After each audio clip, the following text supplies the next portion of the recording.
Well, hello there, everybody. Welcome to some spooky music. Oh no. What's this?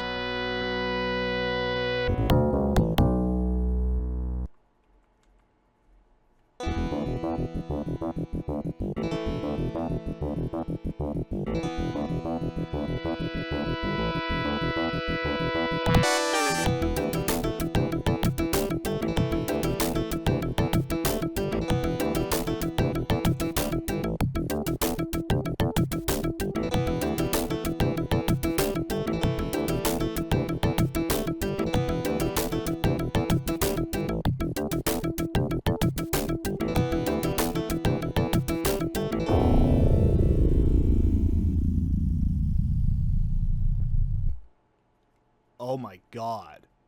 It's Flashback for the Sega Genesis.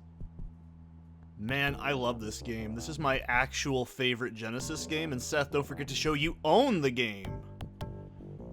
Yeah. Look at that. And look at this Adam Sandler looking man. So, yeah. This is a full Let's Play. This is all spliced together. This is post-commentary. This is the Sega Genesis port of Flashback, and pardon me if I stumble and sputter. I've had a heck of a past couple of days, and this is a very long video that I'm talking over, so I might maybe make breaks. I don't know. But I'll do my best to explain everything I'm doing. For those of you who don't know, this is my favorite Genesis game. This is an all-time banger. In my opinion, tied for probably the best Genesis game. And you're probably wondering, now Seth, why aren't you playing the 2018 report of the game? Don't you own that? And that's true, I actually do. And there's a couple of reasons why I chose to go with the straight-up Genesis version. That music, right? That's the big one for me. This is the most nostalgic version for me. It's the most familiar. It also is probably the best port of the game, in my opinion. And you're probably like, wait, what do you mean port? So, Flashback came out in 1992. The Genesis version came out in 93. It was actually originally for the Amiga home computer systems. And in the American port, it was actually called Quest for Identity. The original French title is just Flashback. Personally, if you've ever played a step platformer, this is like probably what most people would assume. Now you're probably thinking, okay, so was this made by the people that made Prince of Persia? And the answer is actually no. Prince of Persia and Flashback were in separate development. And oh no, Windows sounds. I don't know why that picked up on the record when this happened, but it did. I think you guys see like a pop-up on the side about malware bytes being out of date at 1.2, so just ignore that. But yeah, so this was made by Delphine Software, I'm pretty sure. Yeah, Delphine Software, there we go. I have it written down so I don't forget. And this was their second game in this style. They made Another World, or also called Out of This World.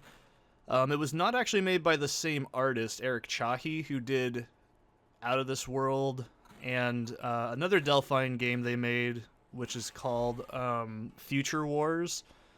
They also made Operation Stealth, if you're a Let's Drown Out fan, because Let's Drown Out never dies. It's eternal. It will forever be.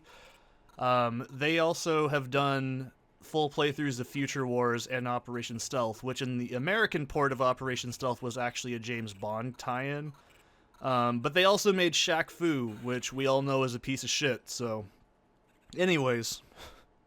So, the Genesis version of Flashback is actually superior to the SNES version because, number one, it has a much better processor.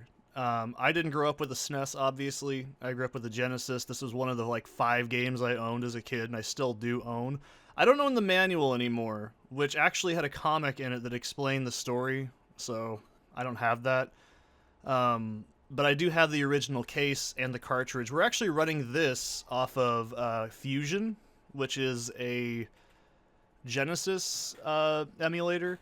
I'm actually really enjoying using that, and I've been learning how to report stuff from other things, and of course I just have, you know, I got the games, so let's see what I can do.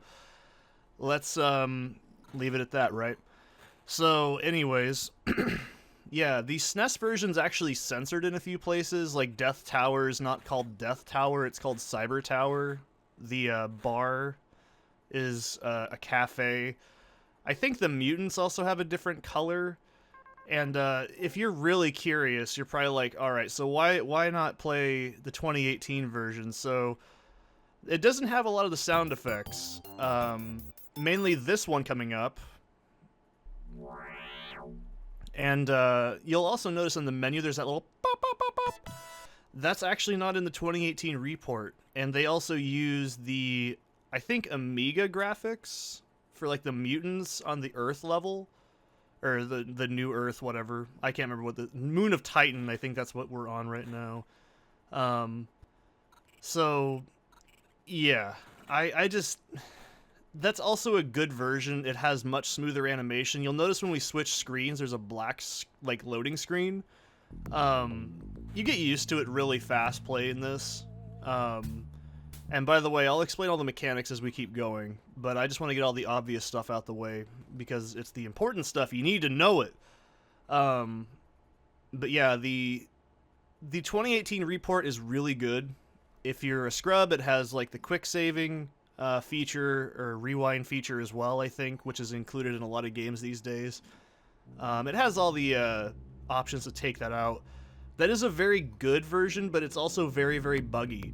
I've actually had a few points where the game just says, oh, you died, and then your save file gets corrupted, like, 4 times. I don't know why it does that. I'm not really a fan of it. So I just decided to play through the game while I was doing housework, level by level.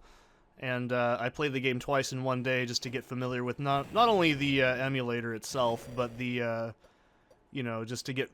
It's like the last level is the only time in the game I think it starts to really dip in quality, but I really think Flashback is a fantastic game. So, you've just been watching this probably going, what the hell are you doing? So there's only 3 buttons in this game. There's the A, B, and C button, and of course the directional things.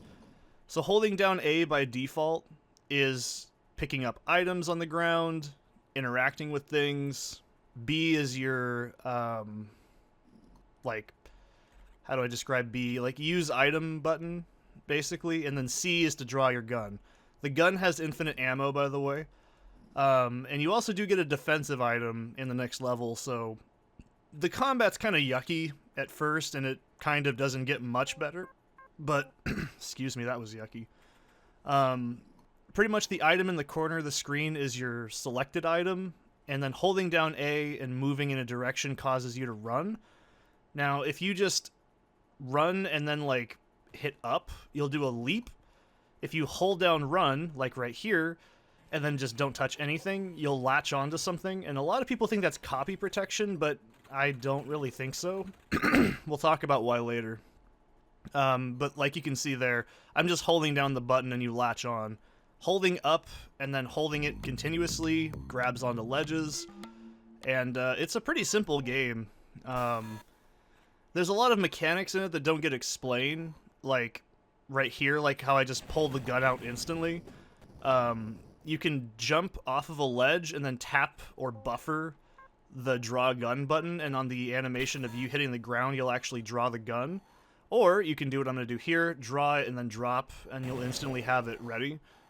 This becomes really crucial. Oh yeah, also in the 2018 port of this game, the jungle ambience isn't really there. And I think that, like... So you hear how the music's going off right now? In the 2018 version, it basically goes bwomp, bwomp, bwomp, bwomp, bwomp, bwomp, bwomp, bwomp every time you pull out the gun. And that's extremely annoying. I mean, I got used to it, obviously, but in this version, music is cued pretty much on, like, triggers. And I think it just has a better ambience for the game, personally. So I've actually been picking up credits throughout the level, and I'm just showing this off because it's not really necessary.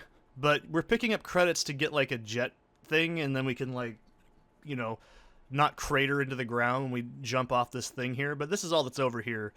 In the 2018 port, this is just a bonus concept art piece. And by the way, you have 4 hits, and then after that you get killed.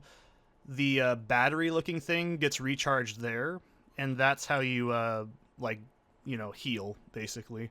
And you also have a shield, which we get in a few minutes, too. So we're giving this money. He needs 500 credits, I believe. And he gives you a anti-grav thing. Now, I'm gonna fucking bob my head to this shit. Get ready for this. This is awesome.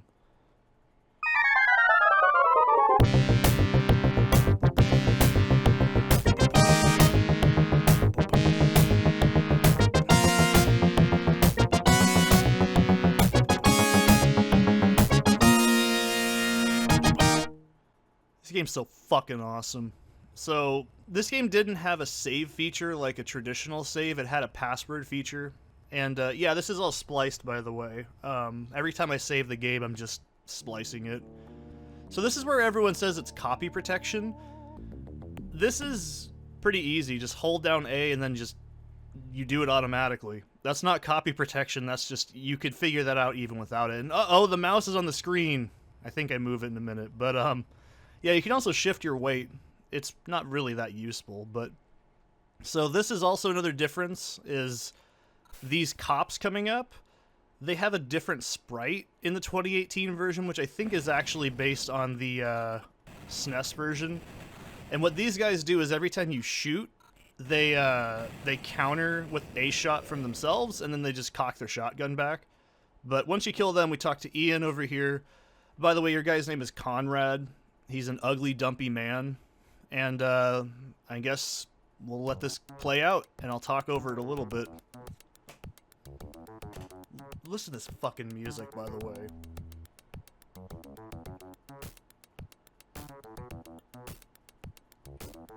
God, I love this game. I love watching it. It's just a super good game. That's also another reason I like the Genesis version over the Amiga or the 2018 version, is because the music is so perfectly cued to the Genesis's frame rate that it's really hard for me not to, like, time the music to certain actions, basically. I know that's really petty, but it's true. So it is kind of dodgy. Yeah, I think I had a pop-up come up here, like, your virus software is up to date. And it's like, great, cool, don't care. So, for context and what I understand, because I've never actually read the comic, Conrad's basically an agent, and he was aware of trying to uncover a plot to eradicate humans by aliens morphing into, like, other humans to sow chaos, basically? I don't really know. It's not really... I mean, they were trying to eradicate the humans by exploiting them, basically, and there's an ambulance. Oh no! The kidnapping! But yeah, if you couldn't tell by now, this game is super, super heavily inspired by Running Man, Terminator, Blade Runner, They Live, Alien. Total Recall is probably the biggest one for the first part of the game.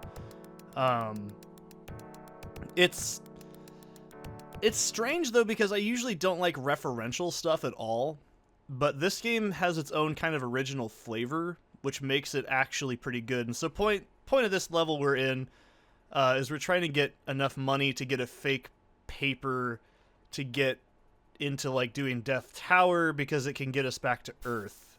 And that's kind of the point where the story's, like, kind of weird, because, like, the game's called Flashback, but we no longer have anything about our quest for identity at this point, because we already have our memory restored. I didn't actually activate the holocube in the first level, but it does tell you, like, it's actually a jab at Total Recall. If you look at it, I'll let you look that up on your own time. But anyways, so this is where I think Flashback as a kid became, like, the coolest thing ever to me, because I'm like, oh, I'm basically a guy trying to do my job, and it's... I know that most people don't like that kind of shit, but I thought it was the coolest thing ever as a kid. And, There's also another thing about this specific version that I appreciate more than the 2018 one. And I know it's super petty, but it's true. So these upcoming parts of the game are going to be pretty much just going from mission to mission inside this little hub. Now, in the 2018 version, you don't actually hear that bus when it comes by. It just doesn't make a noise. And, like, it doesn't go psh when you stand on it, too. I'm telling you, I know the minute differences of the versions of this game. It's one of my favorite games ever made.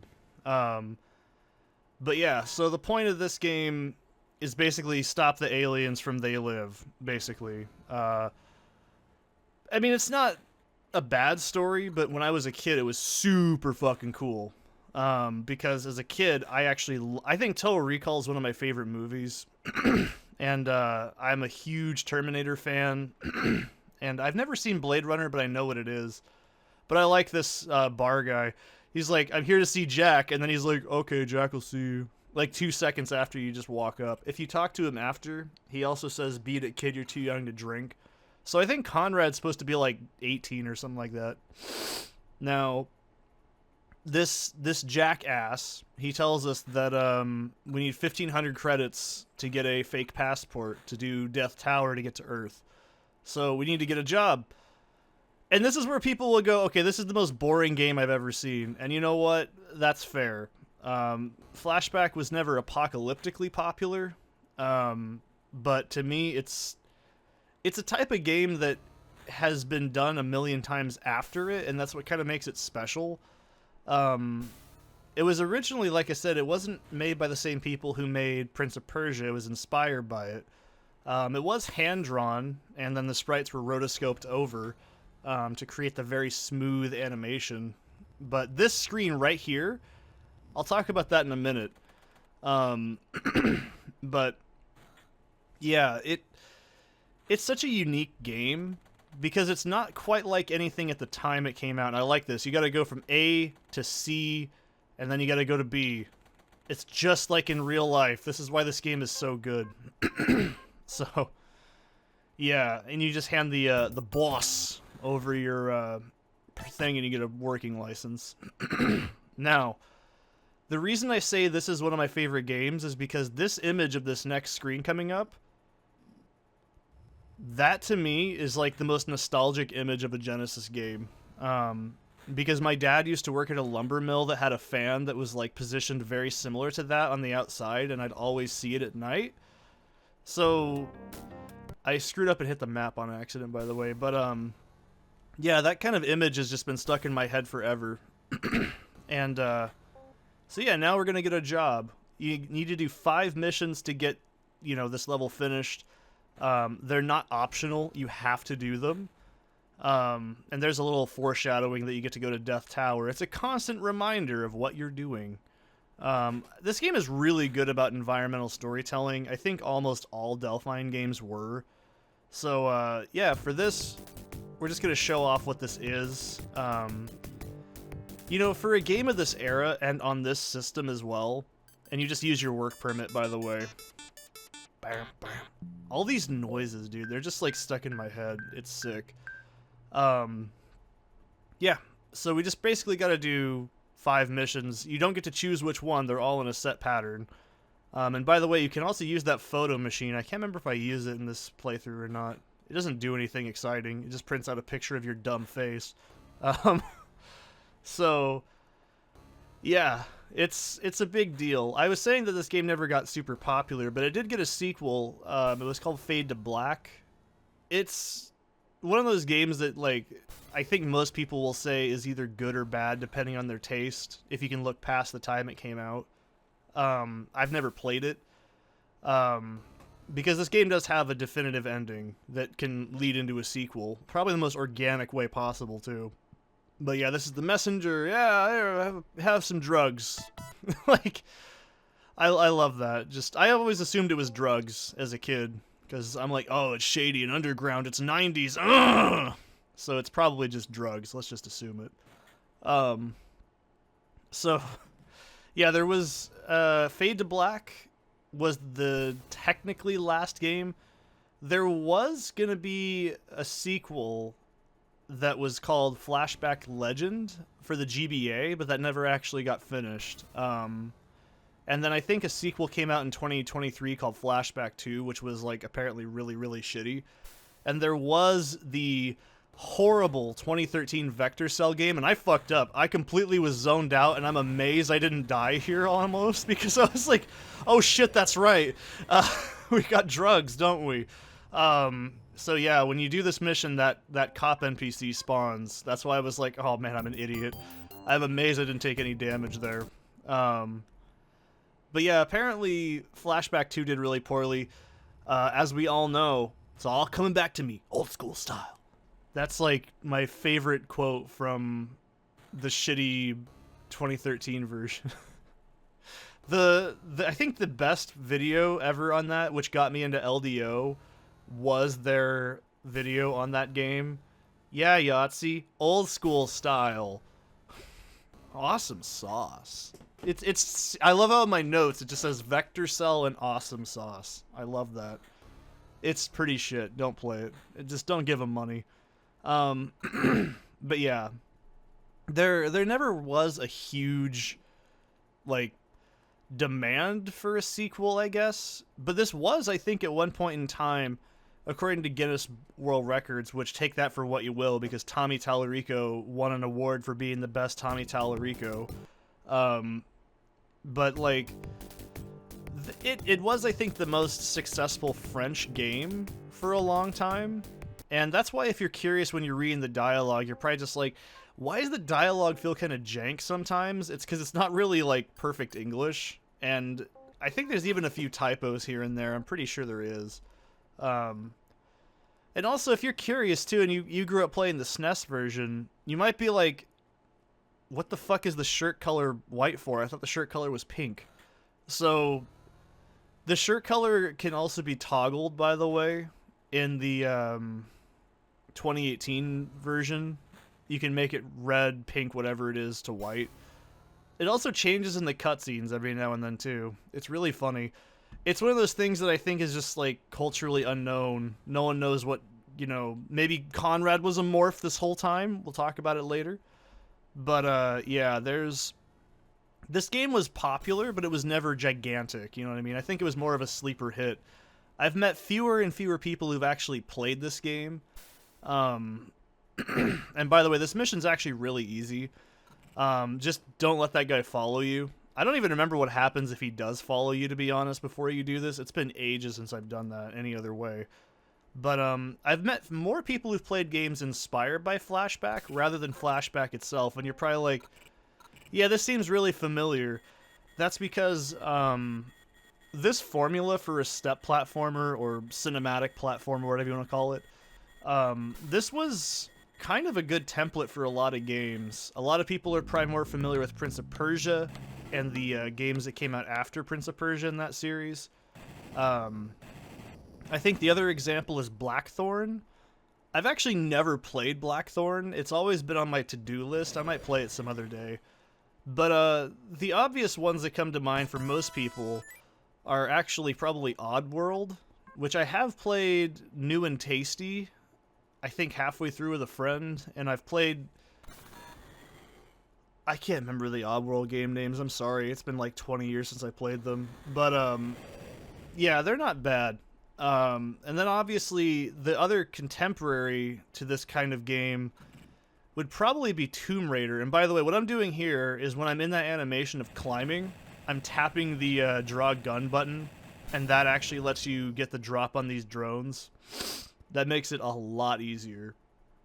So you can see what I mean. Like when you buffer animations, it's intended by design. This game is fucking... Now look, I may say this is my favorite Genesis game, and it's in my top games of all time, but goddamn, this game starts to really fuck you in the ass later as you keep going, trust me, we'll get into it. It looks easy, but it's not, because a lot like other Delphine games, it starts off pretty strong, and then it starts to get really, really stanky. But, you know, I think one bad level does not constitute a bad game, in my opinion. But But yeah, most people are probably familiar with the games that came after this. Tomb Raider was probably the most successful modern interpretation of a step platformer, because it's the same principle. Tomb Raider uses like a box grid, and then this game just uses like a grid. Basically, everything is aligned on a certain axis, and this is something that I haven't mentioned yet. So the game stores 2 screens at once. The active screen you're in, and if something can follow you from the other screen, it will be in the one to your left or right. Or up or down, I guess. But everything else after that, the game just doesn't track. So when you're doing something like this, don't go straight down. You have to wait for the guy to come back. You also can't kill him. Sorry for yawning. But, yeah. Also, if you're going on the 2018 version, I think there's a few points where they put those concept art splash bubbles in certain areas. I'll explain. I know where one's at coming up here soon. But this is a save point. Now, I'm putting it in just this one time to show you how long the game takes to save. The Genesis didn't actually store your save data. Like you've been seeing at the start of the level, there's actually a password.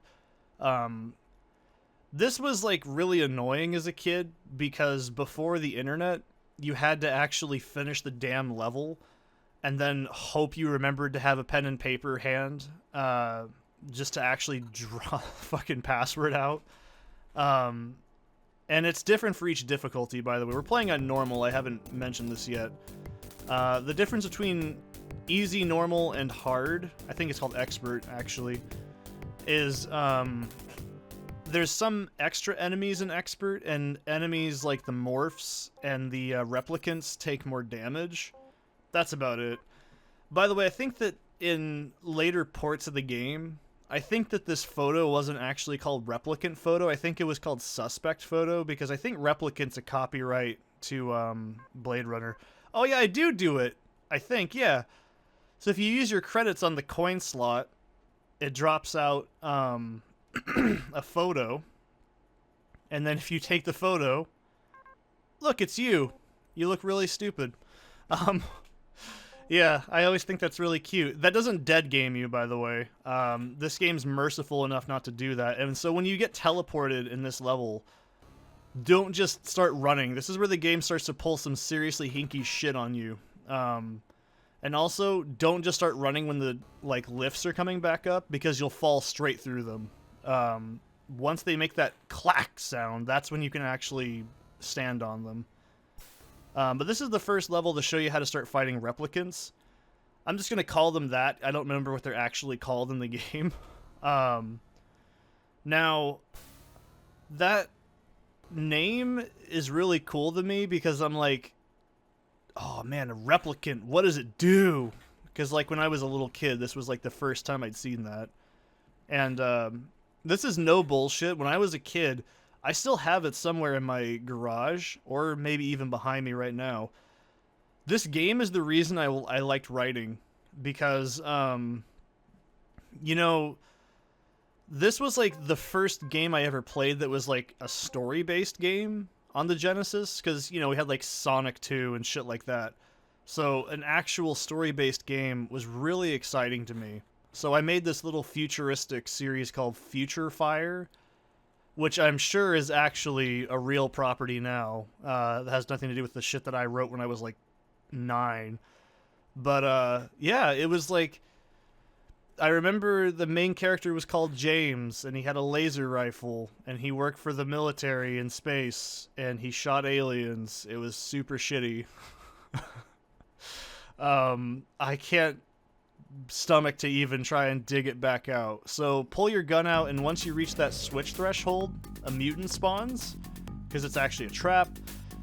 But yeah, now we gotta go back and kill that that cop dude to get a key to go down there. So this game does have something that step platformers inherently suffer from. There's only one way to do it, and that's a big problem. So with these guys in particular, you can also pistol whip people if you're close enough. I wouldn't recommend doing that because it's not very reliable. It actually takes more frames than getting shot. So it's kind of a hit or miss thing. Do it if you absolutely need to, but it's not a necessary thing. But yeah, coming up is the first introduction of how to fight replicants. We fight these guys on the next couple levels. They're pretty easy, but it's also the game showing you this is why combat's not very good. So the shield is pretty much useful for everything in the game, but it's also, when you have two enemies like this, you don't want to get shot, so you have to have that ready at all times. So rolling around is the most useful way to counteract getting shot and getting out of enemies' ways. So these guys will almost always do a charge after they do that. And they can also pistol whip you as well. And you can also kill them in certain frames. But by the way, see how I have my gun drawn?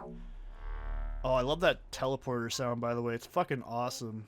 And yeah, this is cut out the save times, by the way, but I know you can be like, you're using an emulator, why are you using the save feature? Because it feels right, okay?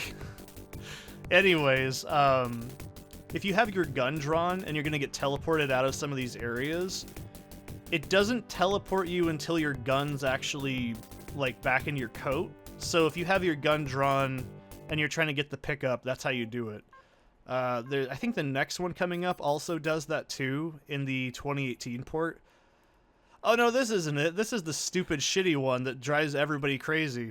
So, alright, this is the worst part of the entire game in my opinion.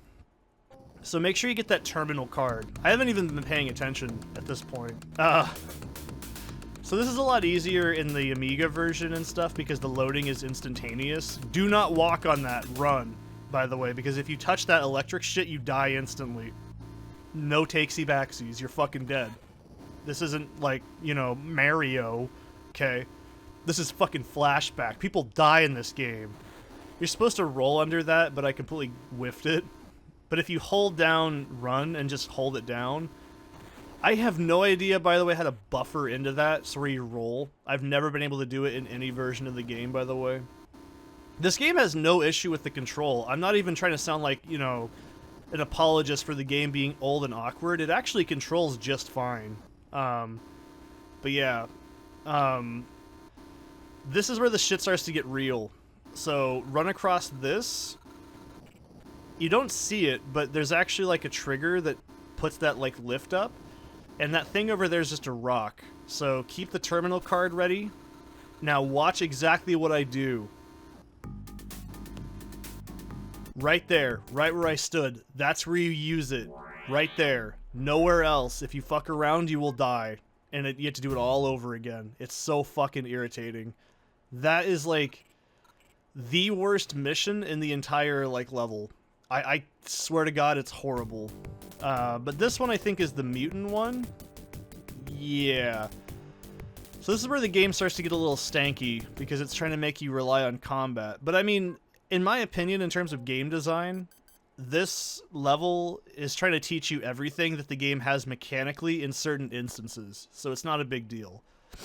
Platforming, puzzle solving, in simple environments they get harder and harder, and then combat and then integration of both. So it's fine. I understand what they were trying to do. So this is pretty yucky. That's why I'm saving right there. So in my opinion, this part is totally random, and it's actually way worse on Expert because there's more enemies. I'm pretty sure there's like 2 more mutants, and it's just fucking nasty. So right there is a good example of why I hate this part.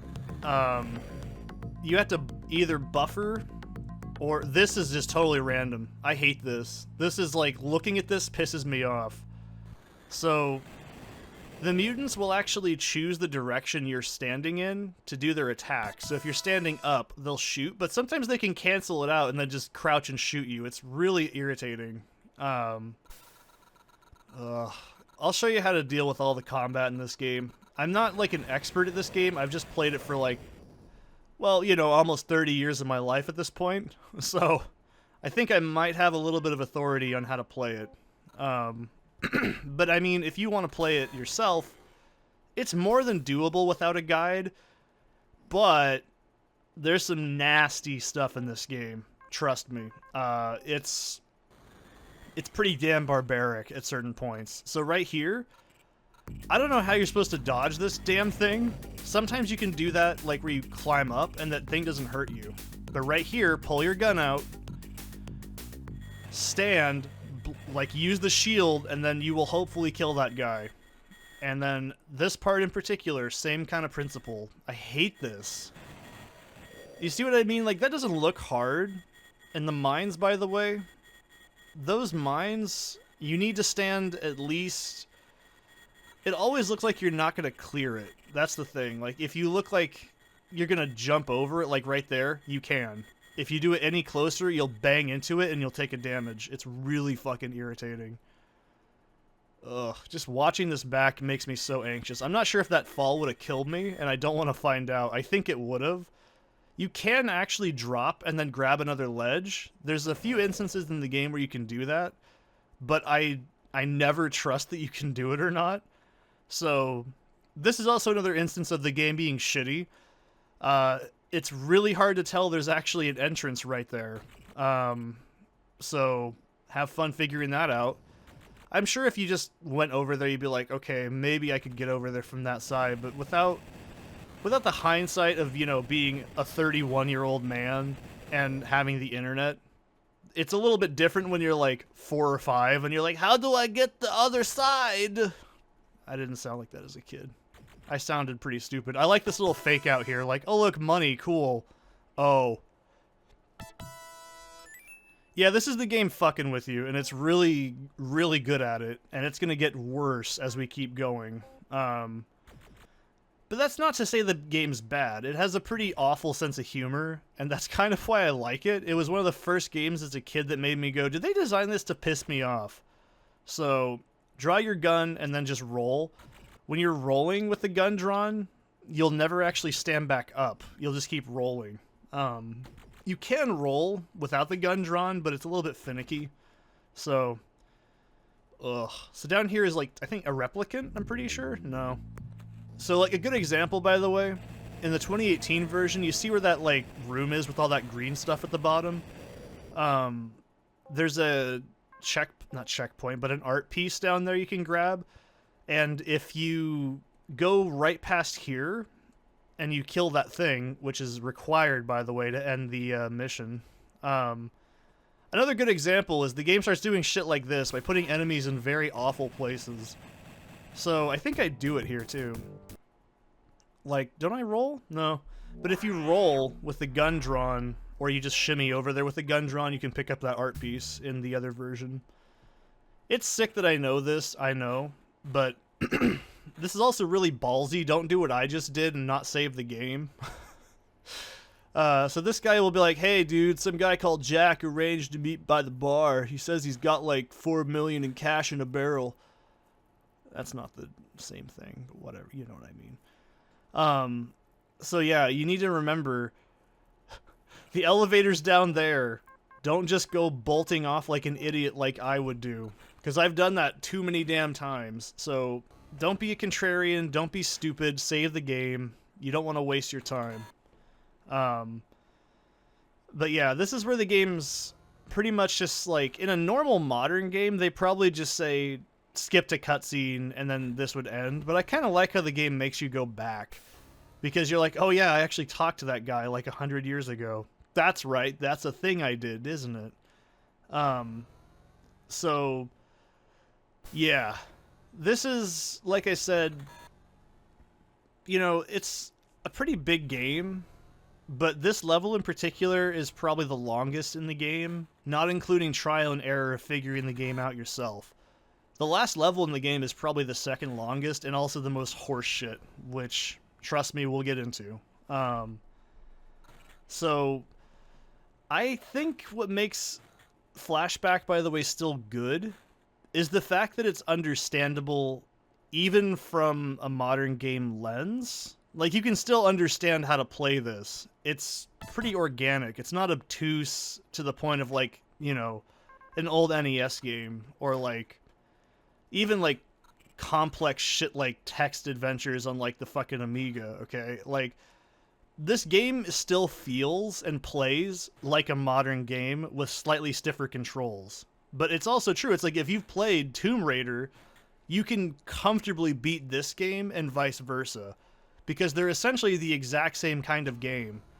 And by the way, yeah, fuck public transit. It needs to bend to my will. But yeah, I really love this game, if you couldn't tell, though. And that's why, like I said, I think what makes it so endearing is it's actually kind of timeless in a weird way, because it's futuristic. Yeah, it's old. It's from 1992 initially. But it still feels like you could understand this as a modern person. So, alright. Coming up, just hand your ID card to this guy. I'm going to take a quick break, so...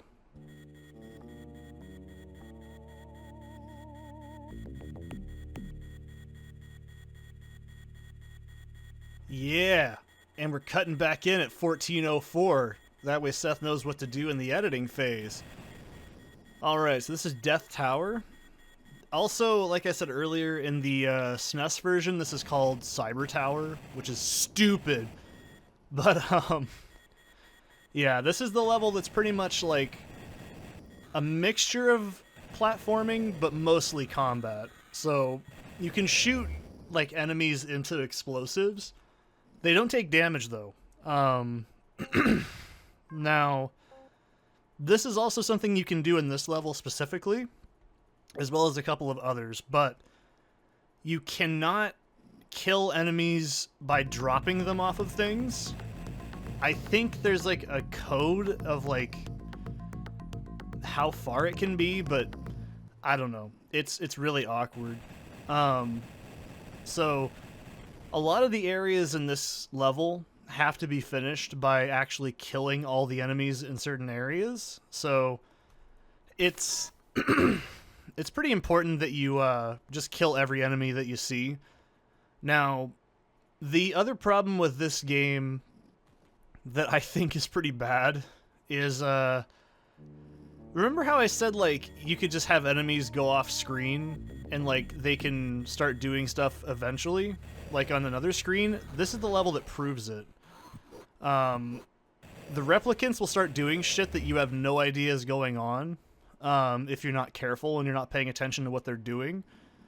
And also, this level introduces a lot of really shitty tricks, like making sure you have your shield topped off at all times. If you don't, this level is gonna mess you up really, really, really bad. And it's actually probably, like, you know, I wouldn't say it's my favorite level, but aesthetically it's one of my favorites, because I love how the contrasts are all, like, really dark, and like, you have these really cool looking shades of blue. Those of you who are actually curious, looking at this, like, screen, my favorite color of blue would be, like, that dark blue on the glass that you're seeing in the background. Like, that's, like, my favorite color, is, like, a deep midnight blue. This game's probably why I like that, next to, like, Mortal Kombat 2.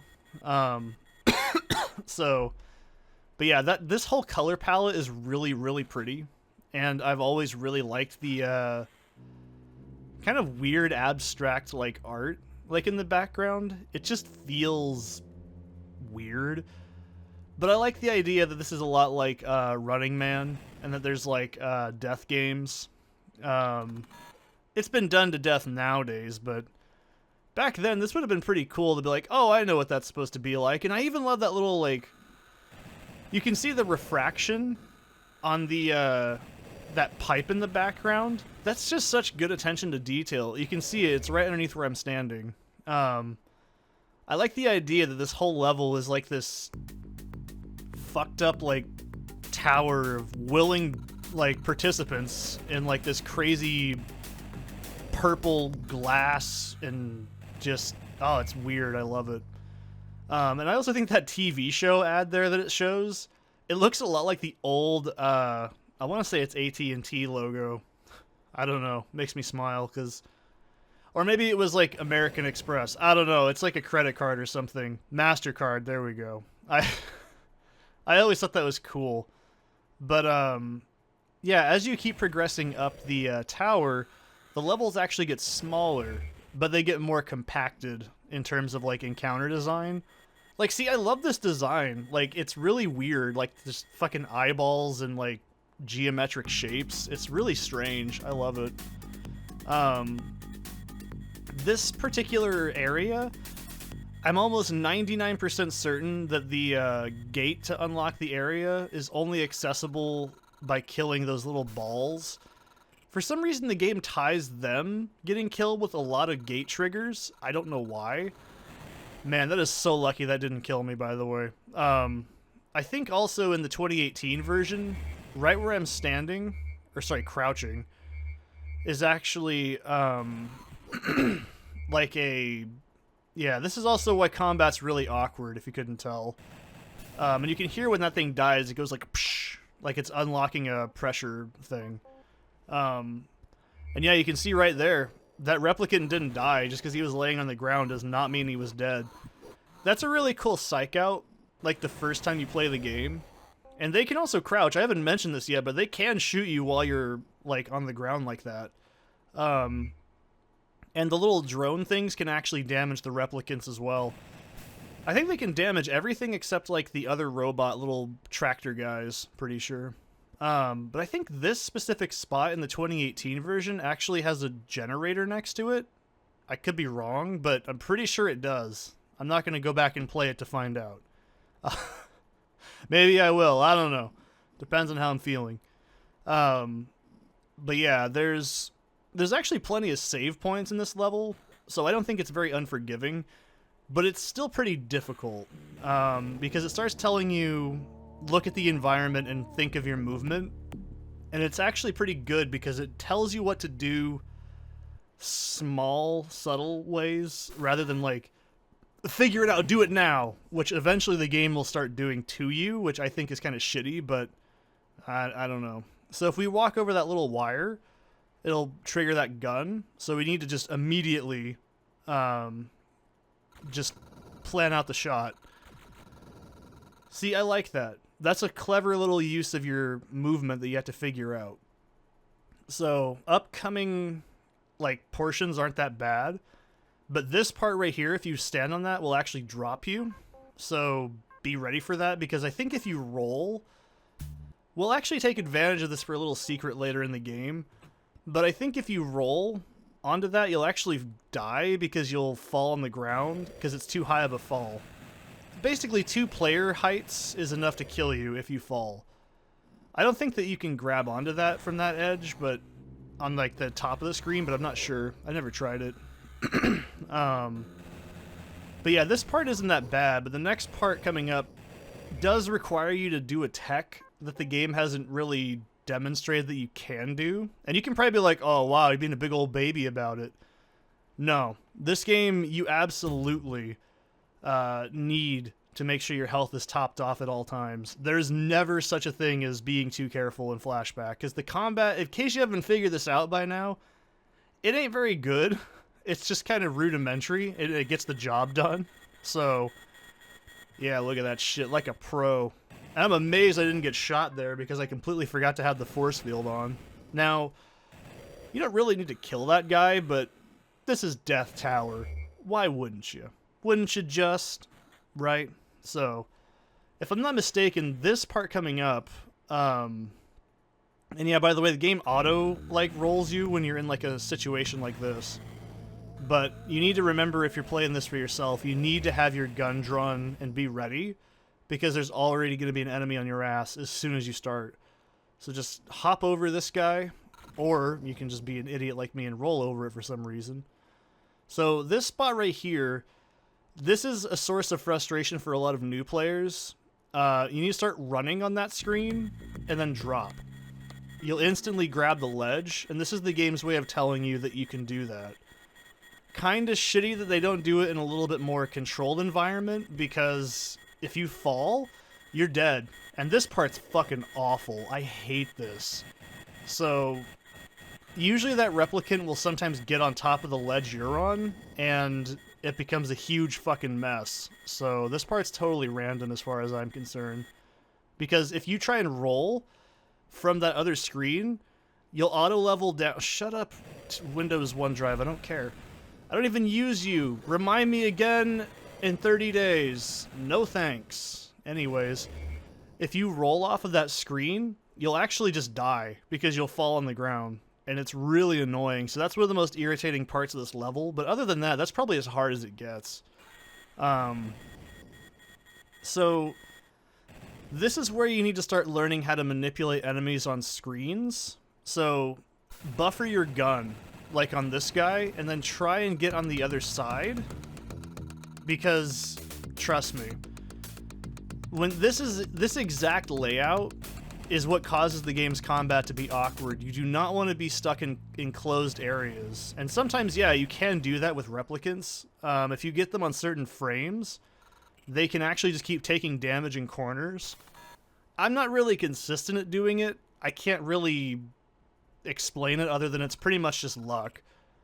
Because everything in this game is based on timing and movement. So a lot of it has to be done very strictly, where you can't fuck up. So just do what I'm doing here. Shoot these guys off the edge. Do not roll, because if you roll, you might end up rolling off and die. That's why I was saying earlier, you never, ever, ever want to like start rolling into a screen unless you know exactly what's behind it. At this point in the game, it's trying to subtly show you, hey, dumb shit, if you do this, you're going to get killed. Because if you do something dumb, the game just doesn't care. Like, at this point, it's like, alright, we're gonna fuck you in the face. And I think that's funny in some ways, right? But it's not funny for the player. So you need to go across both things here. And this is why I'm like, dude, it's not copy protection that the game makes you do this jump technique the entire game. I don't know why people say, oh, the infamous copy protection of level 2. Dude, you use that move the whole game. I'm sorry, and it's actually really, really useful. So this part here, this sucks, because there's actually a lot of enemies, and each layer of this level has usually, like you can see already, there's like 2 replicants, and I don't remember if this is just the emulator, or if it's naturally like this on the Genesis. I don't know.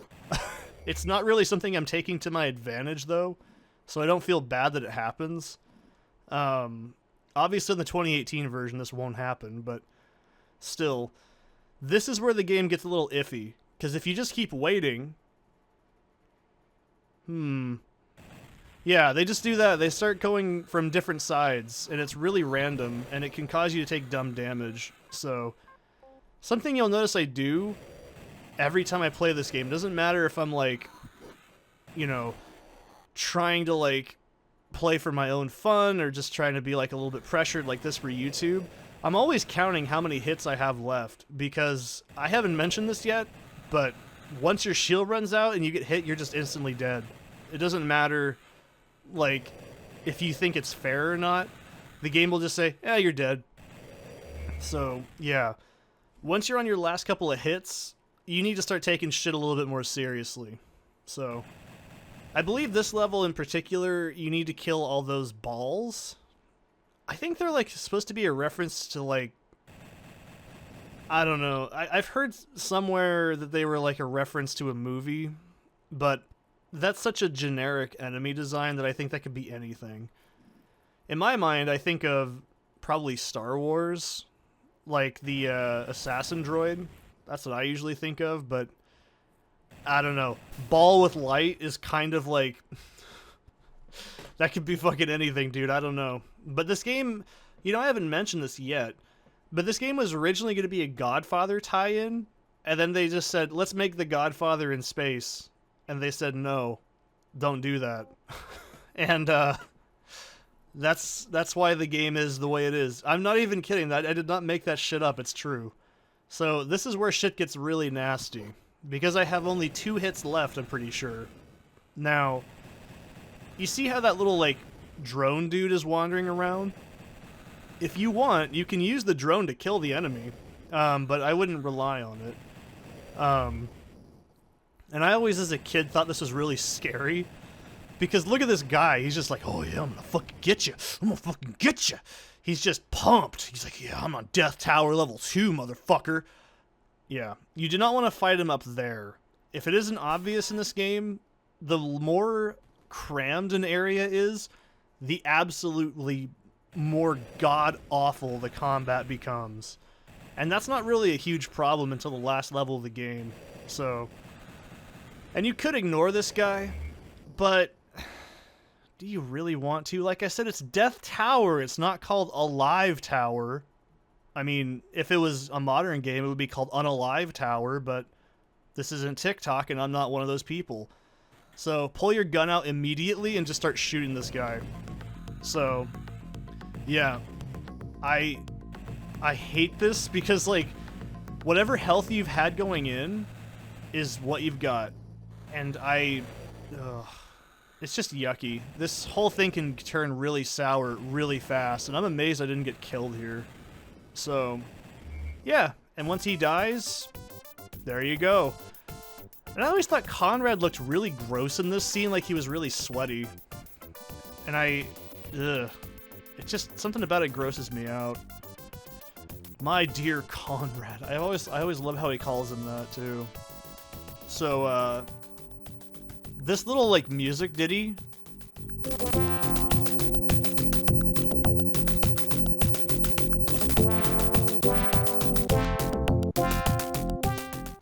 I've had this stupid little, like, melody in my head for, like, 30 years. I love this song. It's really cool. But, welcome to Earth. We're gonna do a quickie is what we're gonna do on here. So, yeah. Earth is probably my favorite level in the game. Not just because, like, that's where we're from. You know, bubbling up, that's nature's Drano. Can you say volcano? No, it's like the best combination of combat and platforming in the game, and it's probably the best design the game actually gets. So we're actually back to fighting cops and the little tractor robots in this level. Now, I know what's coming up, but once you roll out, hold your gun out and just keep shooting, because you'll see that little drone dude. You have the drones and those tractor robots, and they suck. I haven't mentioned this yet, but when those things explode, they'll actually hurt you. So, you need to kill them in specific areas. So, oh boy. This is probably one of the most biggest clusterfucks of a level in terms of how it starts, but that's kind of why I like it. Because in lore, you're supposed to be going back to Earth to stop the conspiracy you figured out in the beginning. And so, naturally, all the inhabitants would be aware of your, like, cop behavior or whatever the hell you're supposed to be. So I kind of like that. They'll be like, oh shit, it's this guy. Better stop it. I actually really, really like that. Now, coming up is probably some of the most sadistic shit in the game as well. But we'll talk about it when we get there. But I really do think this is my favorite level in the game. Stylistically, it's very similar to Blade Runner, which I haven't seen since, like, I was, like, 13 or so. So, I could be completely wrong. But, I really like this. It's a really good aesthetic. I'm not a big sci-fi guy, and I really don't like sci-punk sort of stuff, or, like, cyberpunk, I guess is what the kids call it these days. But, I've never been a fan of it. I always think it's kind of lame, because it's always big business, bad guys, and it's like, yeah, cool. It just never interests me very much. But you really do want to go back to that energy generator every single, like, time you can, because this portion up here is where we're going to start having, like, drones and the cops at the same time, and the cops don't duck, but they'll still shoot, and I think that their shot can still hit you even if you're ducking, and I'm not 100% sure. So just keep your health topped off at all times here. It's really, really important. But I love the blues, because the blues in this level palette really stand out. And fucking hell. The best strategy I have for this is to lure all this shit into this screen here and just blast away the cop dudes first. don't worry about the drone things. They're not really that big of a deal. Now, I can't remember if pistol whipping them hurts, but I wouldn't bank on it, because coming up... Oh yeah, I forgot about this shit. That guy got stuck. And you know, this is something really interesting. For a game as old as this is, it really doesn't have that many glitches. There's a lot of shit that can end your game, but that's not a glitch. It's intentional asshole design. So, yeah, these little, like, tractor dudes, sometimes you can hit them on certain frames, and they can explode. By the way, down there where that, like, poster's at, that's actually another one of those ball enemies. In the 2018 version, there's an art piece down there, and that's what is supposed to lure you. You can see it right where we're standing. Those pillars, it's actually being blocked behind one of those pillars on the other, like, layer. It's actually quite clever. It's assholey, but it's really clever. And something I really like about this level, but I also really don't like, is, look at this screen coming up. I just want to talk about this. There's just a really ugly looking man and what I'm assuming is a dude with a jackhammer. It's really ugly. That's why I like it so much. But, yeah. Listen to that fucking music. Fucking awesome. I love the music in this game so much. That's another reason I like the Genesis version more, because it's just got a much better sound font. I don't think the SNES is bad, but I do prefer the Genesis, like, nasty grit. It's just bad. When it was done correctly, it's awesome. But anyways, yeah, long jump off of that. And now we can go to the Paradise Club, which I think is also changed to something else in the SNES version, because clubs and titties and stuff, I don't know. This part can dead game you. This is where the game is going to start throwing dead games at you, and I think that's really shitty design. But it's not a big deal, because I know what's coming. But you see that door? That doesn't need that key. You never need to open that. And I don't know what happens anymore, because as a kid I realized you didn't need to do it. And I was like, that's a bad idea. I'm not going to do that ever again. I think if you fuck up the key, another enemy actually has it, but I could be totally wrong. But yeah, once we get over here, we can pick up this key, and we're going to use this much later in the level. The game does this on the last level, and it's absolutely horseshit, because it is actually 100% possible to dead game yourself in like 2 spots, and I'll explain it all when it happens. So, jump, buffer the gun, and then you'll have no problem, you know, handling these guys. The biggest problem at this point in the game is just not knowing what's ahead, and so that's the point right there. See what I mean? Like, you have no idea there's going to be 2 enemies in that next room.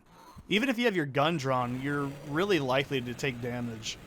But I think I really love this aesthetic, and that's kind of the only thing saving it. From an art perspective, this is a really, really good-looking area, because it has a lot of, like, the same architecture you've been seeing from the past couple, like, screens, but it's just filtered differently. And I really love these shades of blue. They're actually, like I said, my favorite color. And so maybe I have a little bit of a bias. I could not tell you what kind of club this would actually be, but it is supposed to be a front for the aliens as well. So this gun coming up, it's never been a problem. I don't actually know why it's here. It's never, like, a super problematic obstacle, because the trigger's right there. And I think the idea is that it's supposed to catch you off guard if you're coming up from the top, and then you go down. But the problem is this puzzle is already on the left side before you can go in there, so that kind of negates it. But yeah, we press this switch and it turns off that force field, which, by the way, kills you instantly when you touch it, and you'll learn a lot about that coming up right quick. This is, like I said, the point where the game just doesn't care. It's like, alright, fuck it, you're gonna get your ass kicked and you're gonna like it. So that key we picked up earlier in the level, that gets used over here. Just to make sure you don't get shot, just crouch roll over this. you see what I mean? Like, I don't really feel like that's a really well-placed trap. I'm not complaining because it doesn't hit me. So, you know, that's my logic on it. But yeah, we go down and immediately draw your gun. So this part's not bad, but it can kill you. So just jump on top of this thing and wait.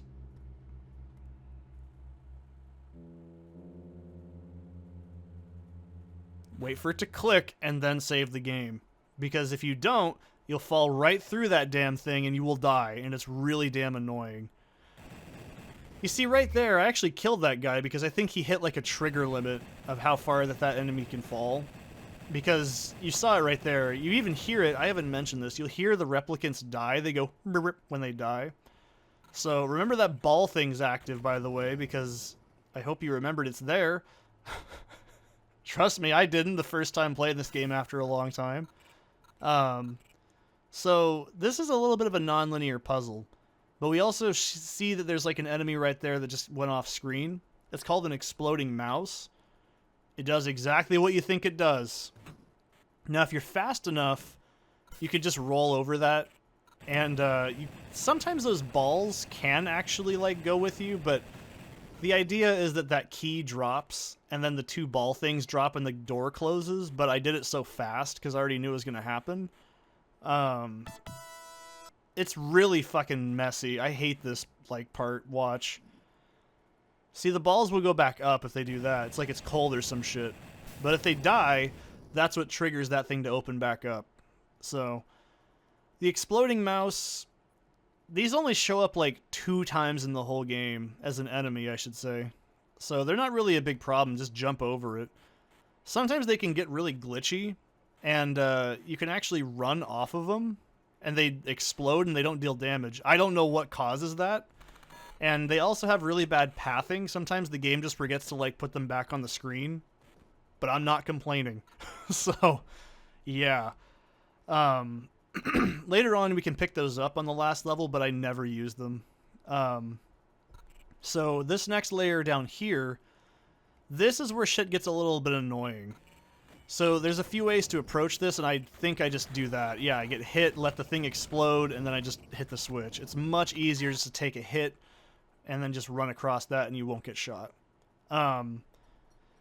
This is where, like I said, design-wise, the game just starts to get yucky in terms of difficulty. Not in terms of actual design, it just becomes extremely bullshit hard. And that's kind of where Flashback does fall apart as a game.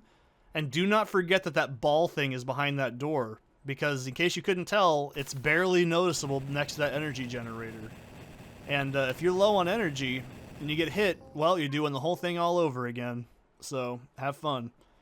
So, yeah, I think the biggest problem with it is it doesn't really encourage a lot of non-linear play.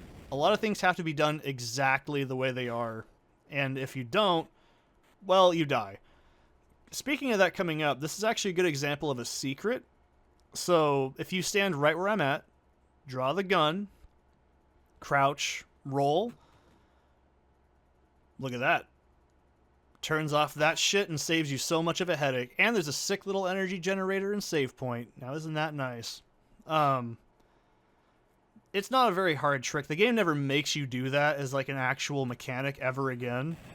Thank God, because it's really awkward. But, yeah, this actually bypasses quite a bit of the level. It's really nice. We can just hit that switch and run across and get the key on the other side. Super duper handy dandy. And yeah, I like that. If you stop yourself at the edge, you'll do that little like, huh! Like, it's really clever. I like that. It's the little animation things that make me really appreciate this game. Same thing with Tomb Raider. I really like when games give you a sense of momentum with your character. If you want the best example of that, I mean, it's not like a great, like, you know, realistic interpretation, but Shadow of the Colossus actually does it really well, where the character in that game actually just kind of ragdolls everywhere. I love it, but it's really awkward. So, but that's probably one of the most fun examples of momentum-based gameplay, because it's hard to explain that game's controls, and yeah, that's how finicky that trap is. And like I said earlier, you cannot go through those green things. They fucking kill you instantly.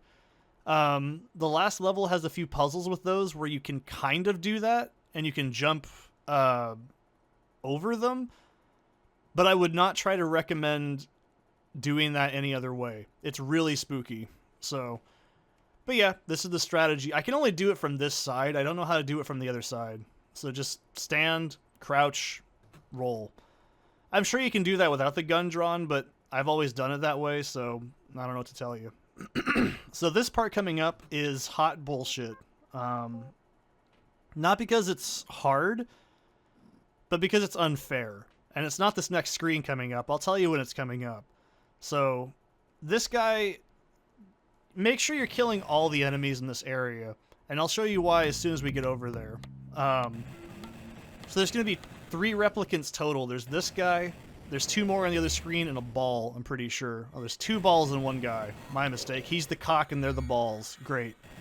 So, if you stand where that landmine's at, you're fucked. Don't do it.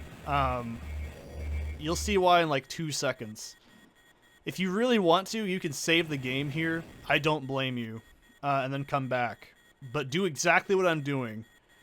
Not grabbing the ledge. So, jump over. And start running.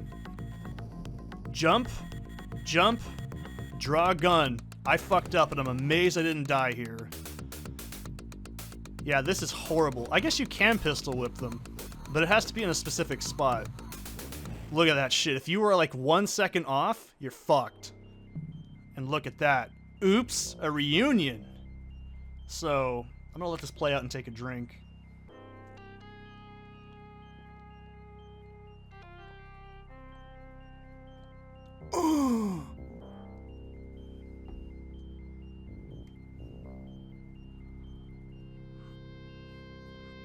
Uh-oh, Conrad's big fat booty is dropping the grate. Why he didn't just pull his gun out and start shooting, I don't know. Don't ask me. So, those blue guys are the aliens we're supposed to be getting rid of. Now this is horseshit. Pause the game immediately. Now, switch to your shield immediately. This is the shortest level in the game, and it's probably the most trial and error. So, pick up your gun. It's weird, because you don't actually need to re-equip it like you'd think you would, like all items in the game. So, immediately try to get yourself in a better position. And, no joke, this level starts off fucking rough, and there's a lot of slowdown in this. I think this is just the emulator. I don't think this is actually in the real version. But it's not a big deal, because it doesn't really make it any easier. Kill them both. One of them will have a key. Now, this level gives us another item coming up, and we've actually seen it already. It's the teleporter, but it also has a telepad, which we use like a rock, which is actually really clever design, but it's very late in the game. So, I didn't know you could do that. I wasn't even paying attention when I was playing the game. So let the mouse run over and then jump. If you do that successfully, you will not take any damage. And you cannot afford to take any damage here, by the way. Alright, so best advice for this is wait for that thing to move and then get ready to fight a replicant. Oh, my mistake. It's just a dude. Do not let that thing get close to you, because you know exactly what would happen. That thing would knock you into that thing and you die instantly. So wait for it to reset. And then just slowly, immediately start climbing. If you're 1 frame short, you will die. That thing will catch up to you and you will be dead. You gotta do this all over again. So, and this is why this gets a little bit tense, because in case you haven't noticed, we haven't hit a save point yet. And, that's not a good idea to fuck around and get nervous and noodly and do dumb shit. So, that guy up there, we need to actually, like, get rid of the dude down on the bottom level first. His death opens up that door, and that, like, green thing is on its own timer. Don't worry about the switch up there. Now, this part's really awkward. So, and also for some reason in this level, and only this level, these replicants take longer to die. You have to, like, walk over them. So, I don't know why. This is the only time in the game this ever happens. So, First things first, grab the receiver, throw it. Always be aware, when you throw an item like that or the rock, you actually take a step forward like a baseball pitch. Now, that step forward can mean you fall off of a cliff. Always remember that that happens. You don't have to kill this guy, but at this point in the game, you can pretty much assume that an enemy on the screen for too long becomes a huge problem. So, get rid of everything on screen. There's some parts I ignore enemies, but not very many. Now, make damn sure you top off, because this level's short, but it's super tough. And I think that's the only energy generator in the level. So now this is a good example of puzzle solving. How the fuck do I get down there? Well, with the receiver. Just yeet it across the screen. You hear it make a sound, that means it's fallen. If you don't do it, like if it's still falling or whatever and you try to hit it, nothing happens. You just do the wow, and that's it. So same thing here. You'll hear it thud. And pick it up. Do not forget that. I'm serious. I've fucking played this game before and fucked up. And forgotten it somewhere that you shouldn't. Now start running, and then roll. Now that thing right there in that room is actually a morph. This is one of the most fucking awful things in the game. So, I'm not doing it yet, because I actually completely blanked it. But I'll tell you how to deal with them properly in the next level. So, when they jump at you, they can actually hurt you, but you can cancel it out with the shield. I'll show you how to do that, like I said, in the next level. I don't know why I wasn't doing it here. Now, they can shoot, and they shoot really fast. That's a huge problem, obviously. So you can see what I'm talking about. They can stick to walls, and some of their frames are actually safe to be on. But if you roll into them too many times, sometimes it hurts you. That's why I'm going to show you guys the shield generator, or the, shield generator strat in the next level. I've never seen anyone talk about that. As far as I'm aware, it's the only strategy that works, especially on higher difficulties. Well, expert level, I should say. But yeah, their gunshots can be blocked with the shield. They can also be ducked under, and they can also duck and shoot as well. So this part is, in my opinion, complete horseshit. We're really close to the end of the level as well. Wasn't kidding, this is the shortest level in the game. But this part's fucking awful. So, you see those things? You can have them climb over you, but just jump, grab the receiver, get up here as fast as you can, throw the receiver, or do that. I guess I forgot about you could do that. You can do two different ways to do that. Stand under this thing.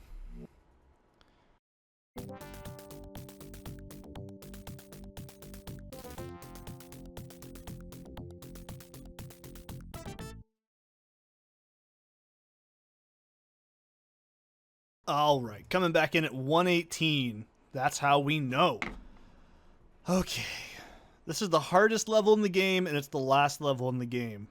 Now, remember how I said I'm going to show you some cool shit? So, when the aliens go towards you, when they're rolling, use your shield. I know it doesn't work there, and I'm not even 100% sure this works, but what I think it does is the projectile, like from the shield, fucks up their pathfinding, and it messes up their animation. So, you see what I mean? Watch. You see? I think that that is either unintentional or intentional. I'm not sure which.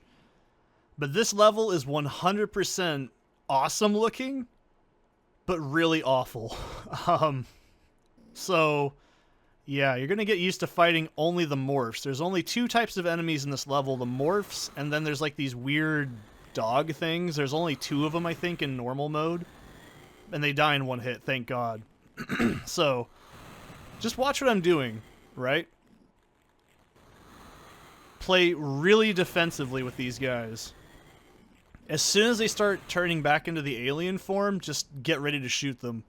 So, what makes this level really hard?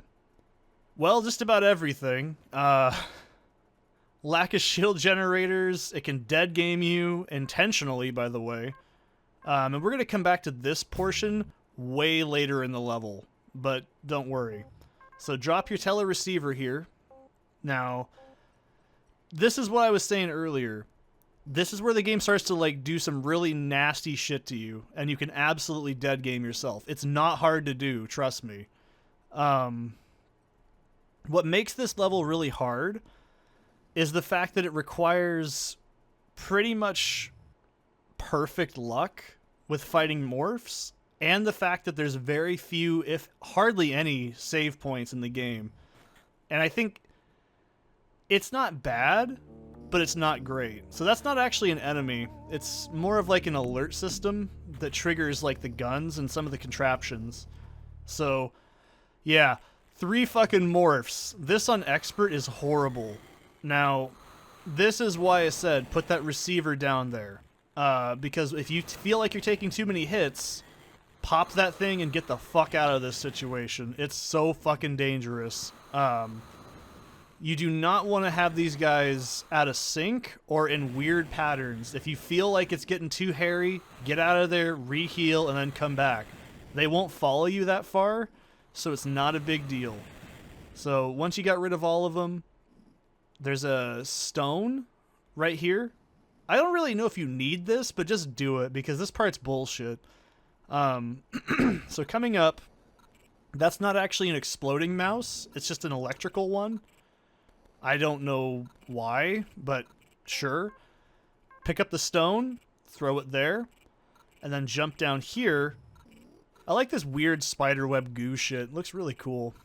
And then go to your inventory, pick up the mouse, crouch, and then use it. And then this will cause it to move back and forth. And then we can pop our teleporter, and we can get the fuck out of here. This next part coming up is cryptic as fuck, and I have no idea how you're expected to figure it out. And I'll talk about it when we get there. So top off, make sure you pick up the receiver, because if you don't, you can't get back down there. Because guess what? There's no way to resummon that lift. So, yeah.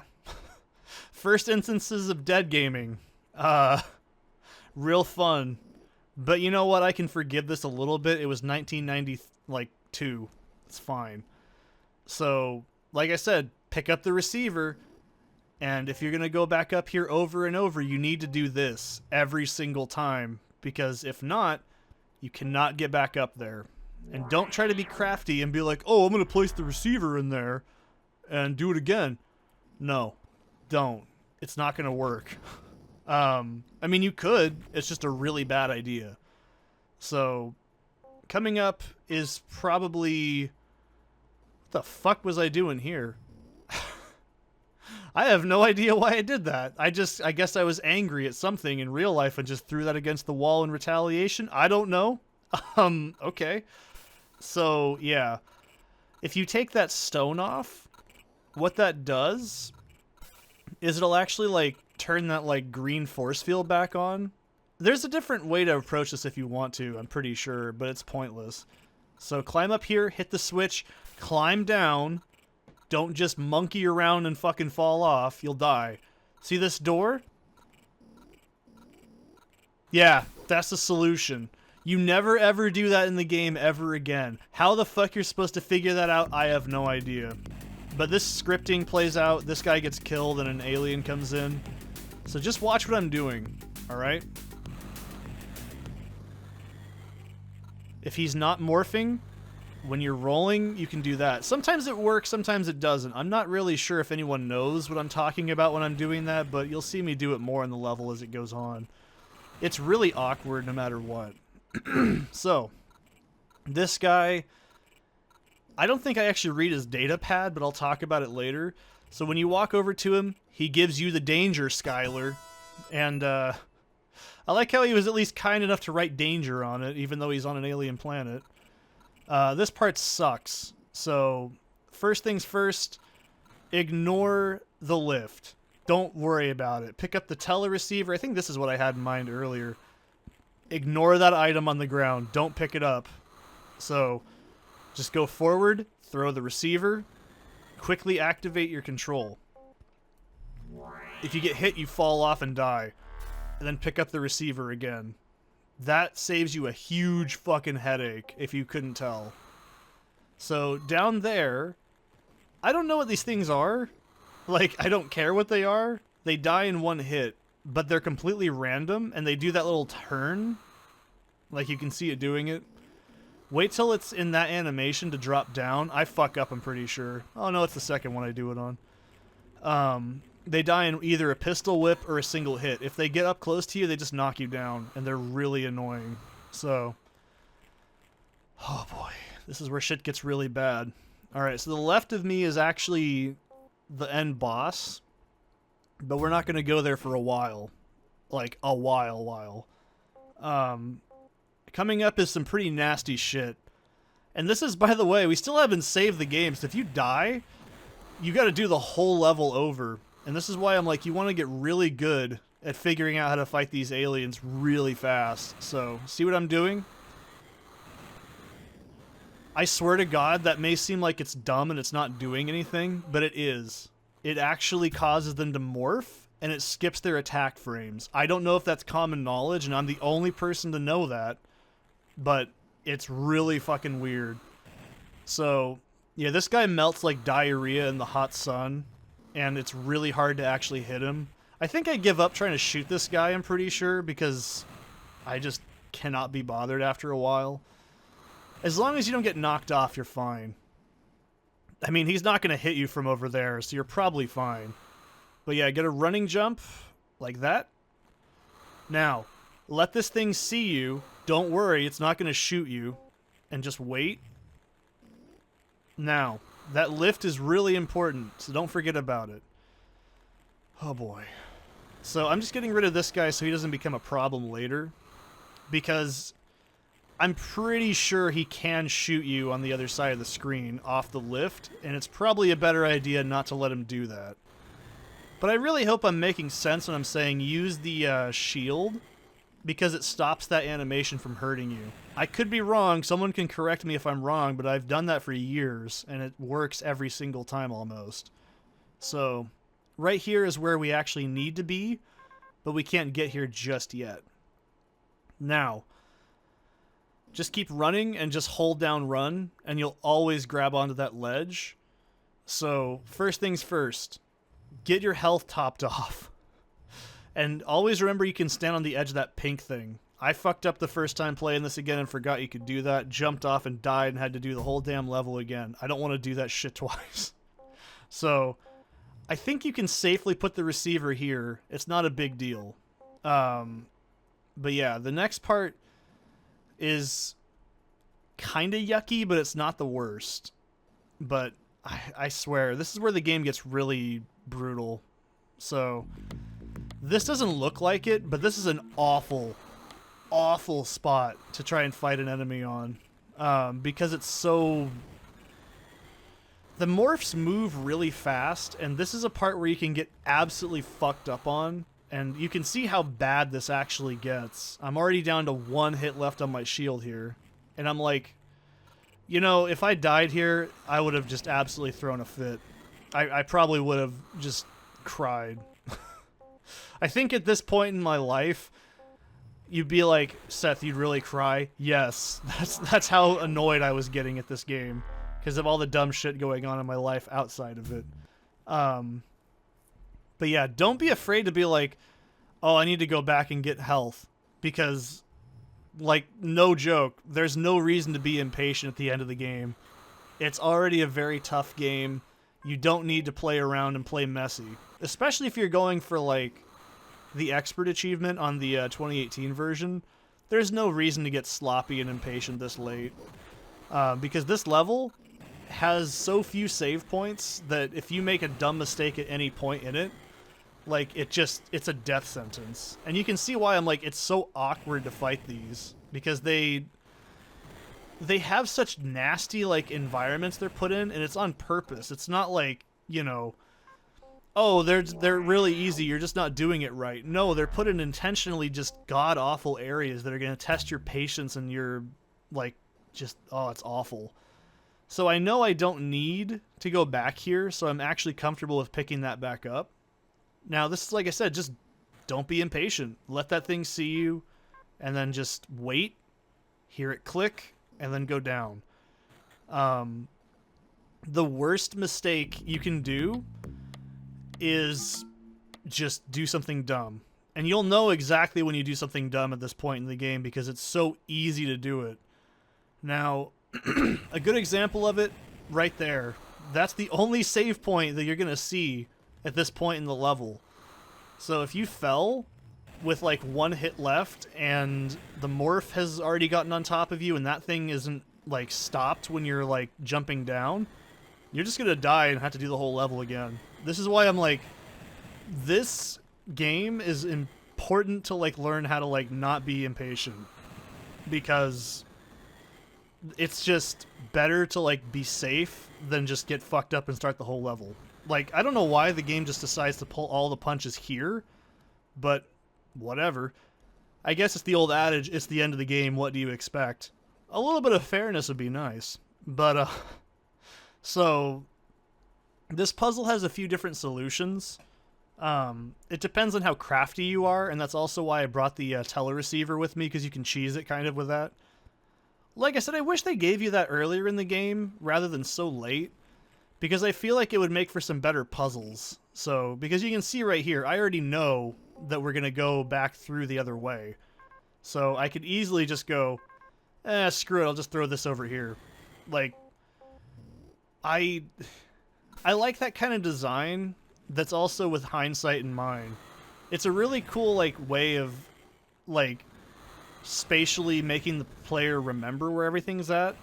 And I like that, because that's actually like a huge core concept of what makes Portal 1 and 2 a really good game in terms of puzzle design, because it makes you have to know spatial awareness, because that's what makes those games fun. And I think, I wish they gave you that teleporter like way earlier, but that would involve having to like make an entire another level, and they probably didn't want to do that. So you can go over there and just do that, or I'll show you what that, like, this only happens one time. It's so bizarre. There's a lot of stuff in Flashback that only happens once, and I guess it's kind of memorable, but it also sucks because it's really hard to parse what's like a feature and what isn't. Yeah, see what I mean? Like, there's another item that looks exactly like that later on, but it doesn't do anything. It's weird. I don't know. So I'm comfortable not saving there, by the way, because the next portion coming up actually saves the game for you. And this is something that's kind of fucky. I don't know if there was other revisions of the game that changed this, but one of the keys in our inventory actually becomes dead, and it just doesn't go away. I don't know why. Like I said, this could just be the revision I'm playing on this ROM, but I feel like that it doesn't do that in other versions. I could be completely wrong. Everyone who says, oh, games these days have patches, I'm like, dude, they did that all the time. So, anyways. I'm not really too worried about, like, fucking up right now, because I'm like, well, I'm at the end of the level. I'm not bothered. So, you don't need to get the energy. Trust me. Don't worry about it. So, use the key lock, and then we actually end up having the level split. Now, this is the last part of the game, but everything is still kind of the same behind you, if that makes any sense. But you'll notice we got the diary. We didn't pick that up in the last level. Now, this is why I was saying earlier, you can get dead gamed. Don't put the teleceiver down here. Put it on this area up here, and nowhere else on the bottom. And you could be like, but there's a save point. Do you see that elevator we just took in? It doesn't have a call switch back down. So, don't do that. But the diary basically explains that guy that handed us the danger. He was a scientist working for the aliens. He found out they were actually going to eradicate humans after they took advantage of something, and He made a bomb. He realized he could plant it in the core of the planet, and it would blow up the whole thing. So if you don't pick it up, it just automatically goes into your inventory. So yeah, like I said, do not put the teleceiver on that floor. It doesn't matter that there's a save point there. Don't do that, because you cannot get back up. You will be in a dead game position. So that's not fun.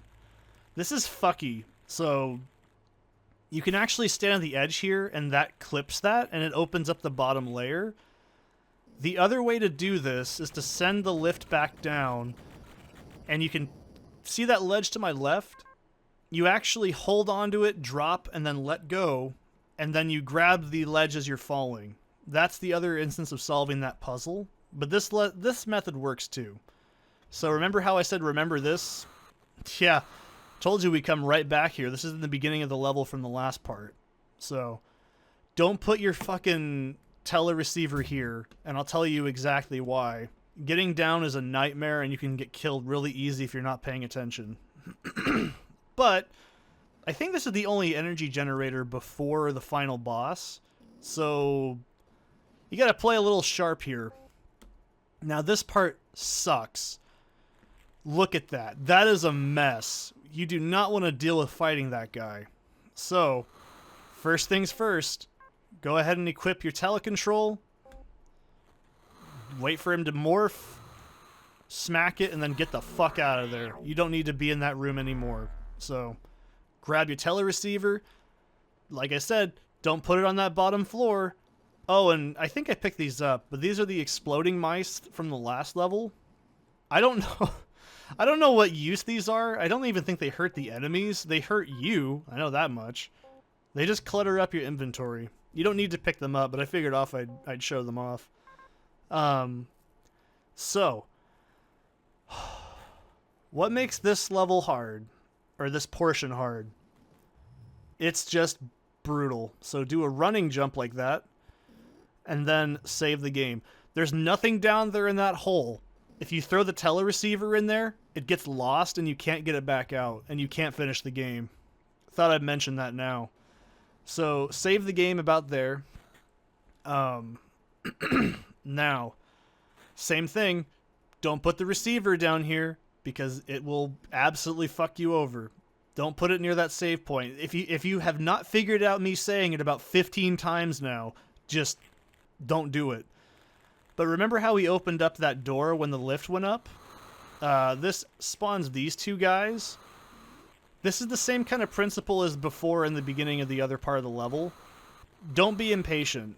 You need to kill both of them, but only one of them actually has a key, but you know, you're going to kill both of them in the process somehow. Now, this is especially nasty where I'm at, so I think I go down here instead. So, but you've also probably thought, okay, so where the fuck do I get more health then? You gotta go all the way back to that top portion. Isn't that great? So, this is why I was like, this part of the game isn't hard. It's really arduous in terms of how long you have to go between saves and heals. And also the fact that the morphs are just kind of shitty to fight. I mean, they're a cool design, but I wish they didn't have that damn attack where they hit you by running into you. That's really shitty. They should have had a different projectile or something. I mean, I don't know. These games are probably hard enough to make. I can't really tell you how to improve combat for a game that I have no idea how to make in the beginning. So, I don't remember if there's 3 of these guys on Expert. It's been so many years since I played this on Expert. But, yeah, they're definitely not fun. Some people also say you can avoid damage by having them jump on the walls, but I have no idea what causes them to actually jump on the wall like that. But if you do, it stops it. But look at that. See what I mean? Like, when the shield hits them, it causes a spark, meaning, in my opinion, that there's at least something there colliding with them that causes them to do something with, like, a damage hitbox. I don't know how to explain it. So, God, it's just...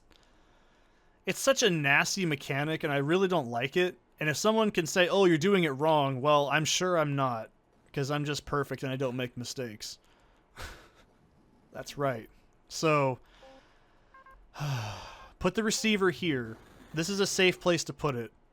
Don't put it at the top, I think. I don't remember. There's another way to dead game yourself here, and I would not recommend doing it. But this part is horseshit. There's a really good reason that there's a save point right there, and you'll see why in a minute. Now, what I'm going to do is actually go back and heal, because I think there's like 3 enemies in the next portion, and I don't know why I didn't do it before, and I was kicking myself at this point going, ah, shit. And I guess it gives me a little bit of a time to say this. I actually really, really love the design of the alien like homeworld. It looks really cool. But like I said, there's also a different way to get down from here. I don't think you need to, like... Maybe it's a different revision, I don't know.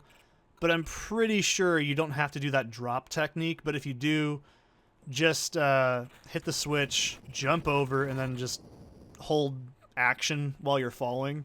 It's a lot like Tomb Raider. You can do the same thing in Tomb Raider, by the way. I don't know if I've actually mentioned this yet. But this fucking morph, he will get into that area where you're at right there. And he can get into the not teleporter, but the energy room here. It's really fucking annoying. So, seriously, do yourself a favor. Go back in there, get the energy. Don't feel like it's a bad idea or a waste of time. Teleport back out, and then save the game again.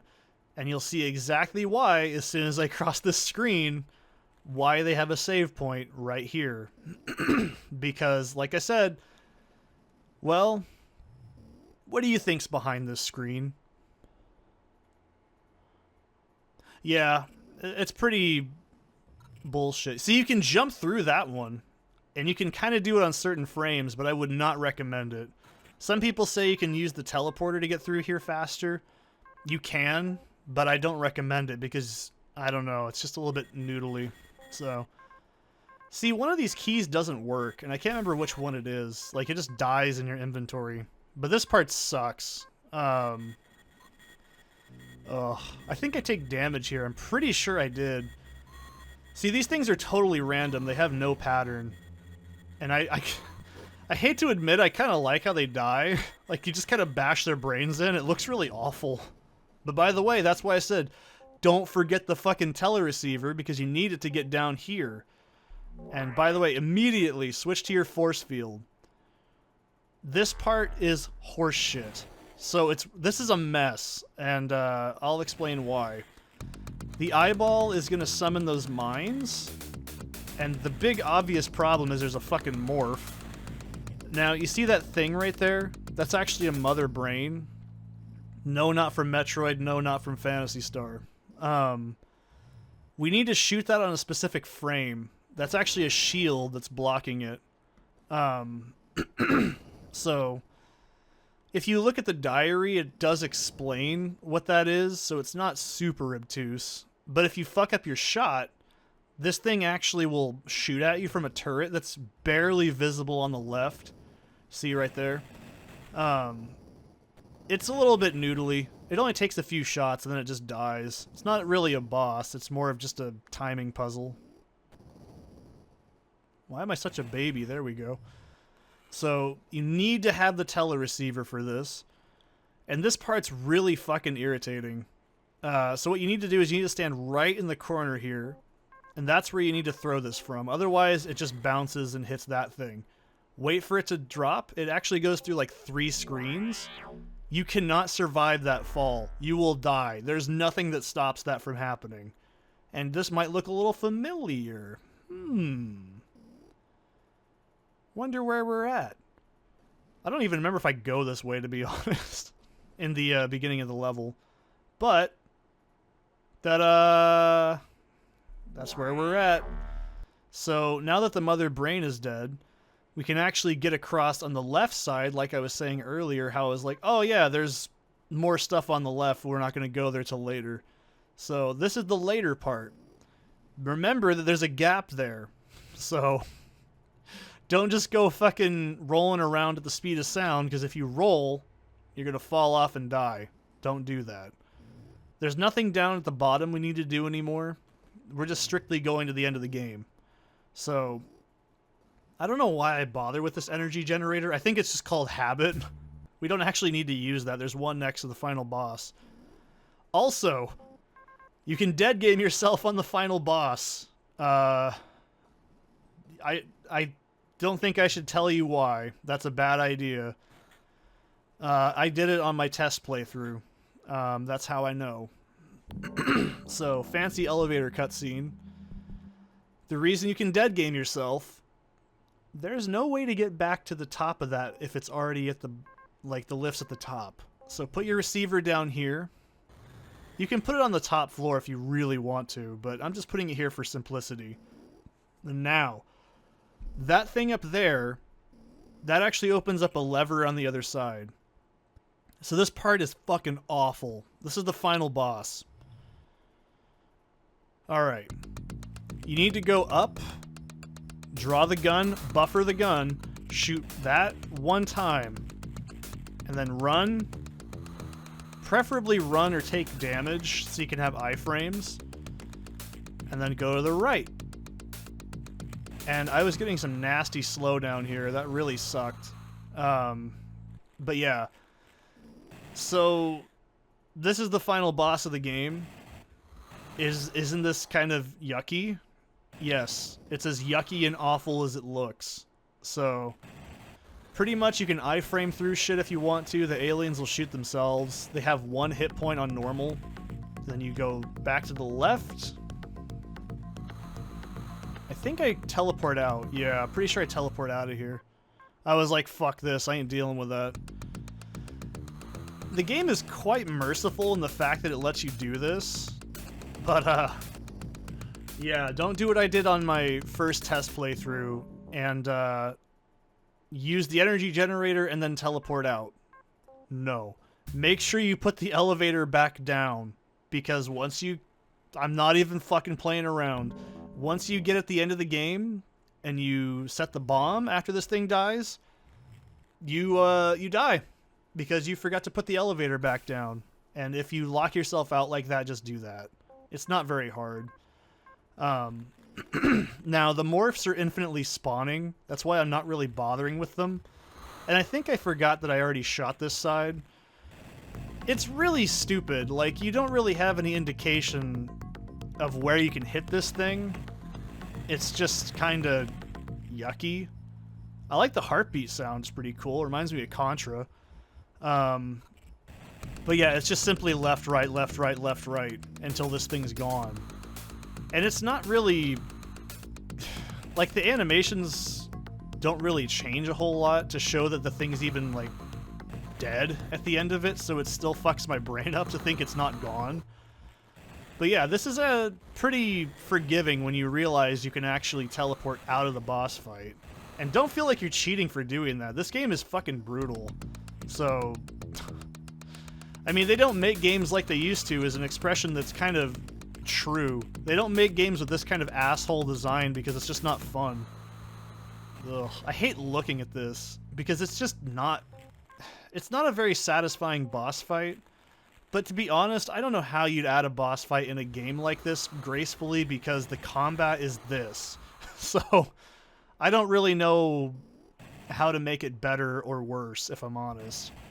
But yeah, it's... I think I teleport out. I'm pretty sure I do. Yeah, I was at 0 health at this point. I was like, yeah, we're not fucking around. Getting the hell out of here. Man, I almost got killed there, too. I think I had, like, maybe a half a second left before I probably would have gotten hit. But, I mean, let's be real. What the hell else would we be fighting at this point? A giant alien? I don't know. I couldn't tell you what I'd replace this with, personally. I can't say omit it, because I don't feel like... I don't know what you'd actually do to, like, make this stake higher. That's the thing. Like, it's kind of acceptable that it's kind of shitty. You know what I mean? Like, it's fine by me. So, just be patient. That's the main thing you gotta remember. Just be patient with this game, and you'll eventually get through it. So, I think that was the last ball, because you hear that little psh when it, like, opens up the door behind you. Now, once you've killed the morphs and that thing's dead, they'll stop spawning. Take your receiver. You actually need it. You cannot finish the game without it, as far as I'm aware. I'm sure someone's like, oh, you can just... No, don't do it. Just don't listen to him. Listen to me. And I think I do that too. Is like, wait a minute, I think I need that. But I'm not sure if I did that out of safety or not, because this was like a week ago and I don't remember that well. So, see that thing up there? That's actually a mine dropper, and it's sentient. So it can hurt you. It'll actually track you. So if you go in this area without health, you're going to die, and it sucks. So go up here and pick up this exploding mouse. This is some nice storytelling, by the way. It's like the last alien. He's pissed. He's like, I'm fucking gonna get you. By the way, it's not the last alien. And for some reason, he fucked up his spawn pattern. I don't know why. Yeah, he just didn't feel like moving, apparently. So, yeah, this guy has full health, by the way. And this is a really shitty area to fight him in, because no matter what, you're going to fight him in a narrow, noodly, awful environment, and it sucks. So, yeah. If you thought, oh, the boss is dead, the game's going to end. No, Flashback pulls a fast one on you. It fasts right back. I'm actually going to go to the bathroom. I'll be right back. 151.17, dropping me back in. So, yeah. Basically, that alien drops a key when he dies. You can't ignore him, obviously. And this is where I'm like, yeah, you have 2 keys in your inventory, and one of them's dead. I don't know why the game keeps track of that. But we're not done yet. Oh, God, no. We're not done yet. 2 more aliens! Exactly what you want. And, yeah. If you haven't deduced this yet, this is the final, part of the game. Like, this is the last combat encounter, thank God. But, you know, if this is actually a pretty forgiving environment, it's not as bad as the other one. And I think I was like, yeah, let's just not play that messy here and just go all the way back. Seriously though, no joke, I can't stress it enough. Don't put the teleceiver anywhere else. And like, forget about it. Don't forget to send this like lift back down. If you don't, you will not be able to finish the game. I'm going to say that again, so you don't do it, because I did it. Don't forget to send it back down. I also haven't mentioned this, but the actual thing it does is the same animation, just played in reverse. It's clever. So, once you're done with that, save the game, make sure to take the receiver with you, because, like I said, you need it to get across one of the gaps. The game isn't that stupid. It's like, alright buddy, you can't cheese the game that easy. That would be pretty cool, though, if it let you. So, yeah, these 2 aliens are technically the last thing you gotta deal with. I don't know why I was running here. But sometimes that, mine dropper, or whatever you want to call it, it'll actually, like, stay either left or right. And since it's proximity-based, it can catch you off guard in dumb ways. But this is an okay spot to fight the aliens in. I wouldn't say it's the worst. But once the door's open, I should say. So, their death is what triggers the door. You don't need a key or anything like that. Now, be smart. Grab the teleceiver. Don't run after this screen. Okay? You want to know why? Stand right where I'm going to go. Throw it. That's why. There's 2 of those fucking things right there. So, pick it back up. Re-equip it. And this is it. An inner voice interrupts your thoughts. Trust me, son. Put the charge here and flee. So, yeah, the ghost of the guy. He tells you to put the atomic charge there. Push the button. And fucking book it. This is it. This is the end of the game. You better remember what's on the screens, because, Yeah, if you die of the mine launcher or fall damage or something dumb, it's not fun. I've done it. This is why I'm like, dude, I have died in every single dumb way in this game possible at least 5 times in my entire time playing this game. Don't make my mistakes. So, alright. And like I said, do not forget to bring the lift down. Because, guess what? The game doesn't care that you want to do it. I don't know if you can save right here. I think you can. I just didn't do it. And I like how the elevator cutscene still plays, even though it's, you know, an emergency, basically. So, yep. And remember those little, like, platforms like that? They're going to start falling now. I don't think that they can, like, kill you, if that makes any sense. But I would not take any chances. This game's already pretty cruel as it is. So, like, right here, I just jump. I'm not taking a chance. Remember this level right here, you need to do a leap jump like that. So, if you do a straight jump, you'll just grab on the ledge like that. So, I don't know how strict the time limit is, because I don't want to think about it. Now, jump here. And what the hell do I do here? There's a lift. So yeah, that's Flashback. It's still my favorite Genesis game, warts and all. I mean, does it have problems? Yeah. Is it frustrating? For sure. Is it obtuse? Sometimes. But it's not the worst. And it really is my favorite Genesis game and in my top for a very good reason. It's not even like just, you know, nostalgia. It's a really, really good game. And if I never grew up with it, I'd still probably really, really like it. So, yeah. I hope you guys enjoyed this one. Sorry for this one taking a little bit longer, but life has precedence over playing the video games and saying the funnies. So, yeah. Hope you guys enjoyed this one. I'll let the game play itself out. And I'll see you in the next one.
Bye.